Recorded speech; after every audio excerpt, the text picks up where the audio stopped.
Hi, I'm Trent with Carrington Construction. I'm here at the Vella's residence on Essex Drive in Euless, and I just wanted to do a quick overview before I do my repairability tests. Here's the front slope. The May 27th hell date, I think it was 1.75 inches, coincides with the hail damage that we found on all the slopes. This is a duplex, so we're just looking at the front and back and left slope. You can see newer shingles here from a repair last year. But what happens a lot of times when you replace those new shingles, then the ones around it become compromised. And you can see the new shingles, and now, since those never sealed down properly from the manipulation, they are now failing. Over here on the left side, you've got similar things. You can see the new shingles, and again, right next to it, that's where those shingles are, which kind of proves to me that it's not really repairable. There's some hail damage, hail damage, hail damage. That coincides with the same storm I was speaking of earlier. You see previous repairs with the newer shingles. And then again, more hail damage on this turbine. Had to do a previous repair right here because the decking was exposed and afraid it was going to leak. On the back, you've got more of the same. You got hail and wind damage, but one of the things I wanted to point out with these shingles is you can see there's really no way to place one or two in an area. It just goes on forever. And then also you can see there's no adhesive strip. So basically the shingles that aren't already loose, when they become loose from the repair, they'll never adhere. And you see these are even sliding out a little bit.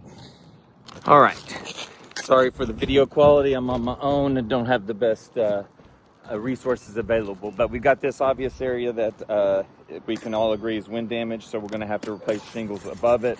So first of all, I'm going to have to get the shingle out. Some places stick a lot. This one's actually sticking, and you can see, I'll show you in a second, I ripped through the shingle itself, and then we'll look at it here in a second. So then I would need to get above this shingle as well. I would need to get all the way to the shingles above. Still not there.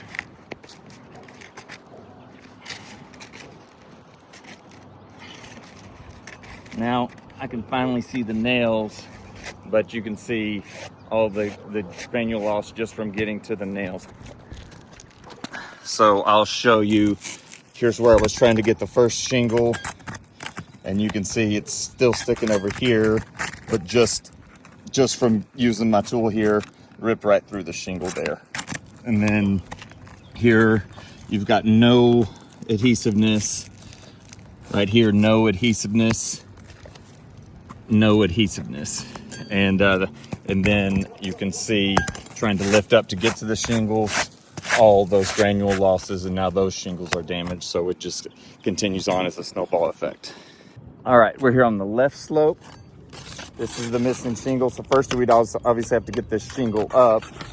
So let's try to, this side's opposite than the other. This is coming up loose, but just from loosening this shingle, it's ripped. Obviously that's not the shingle we're trying to replace, it's the one under, but we still have to get to the nail line in order to properly remove the shingles.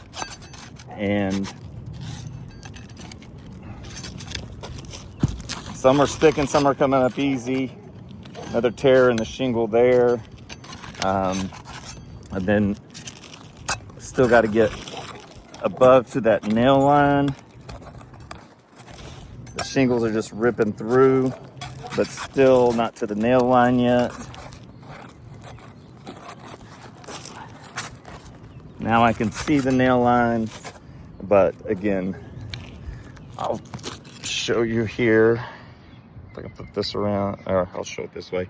So you can see just from trying to remove this one shingle, you can see how easy it ripped. But then you can also see just the effect it had on all the other shingles.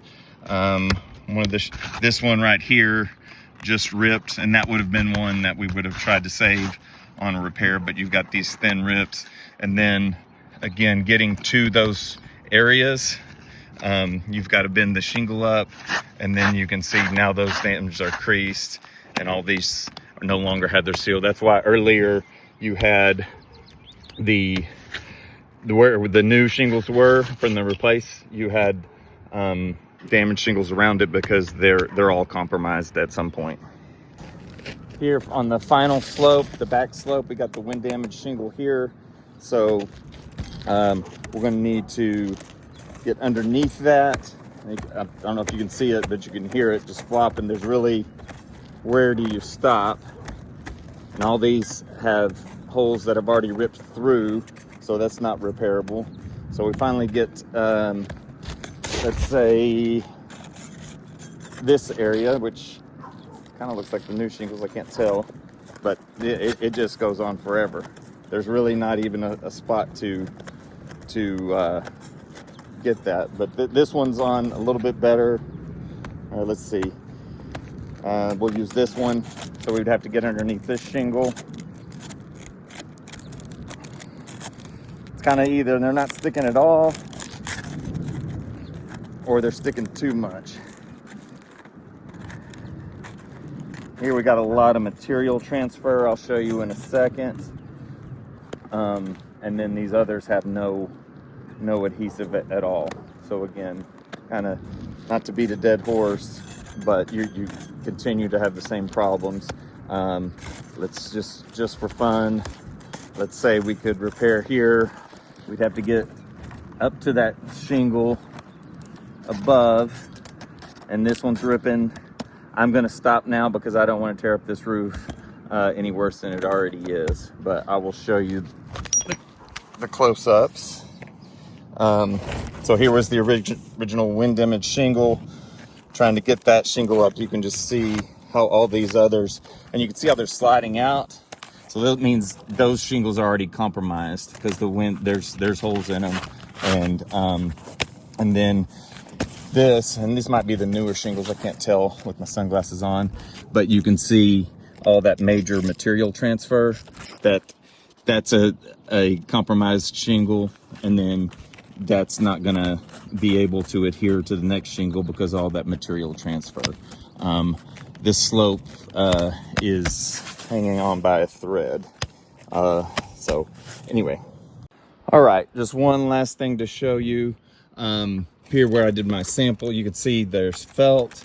Actually, there's 1, 2, 3 layers of felt, and that bottom layer is underneath the drip edge. So with the roof replacement, we would have to replace the drip edge to get down to the deck, because I'm confident there's leaks due to all the missing shingles over the years. You can see the hail damage pictures, but over here, there's no damage to the gutters, but we would still need to replace detach and reset the gutter screens to get to the drip edge because the felt is under.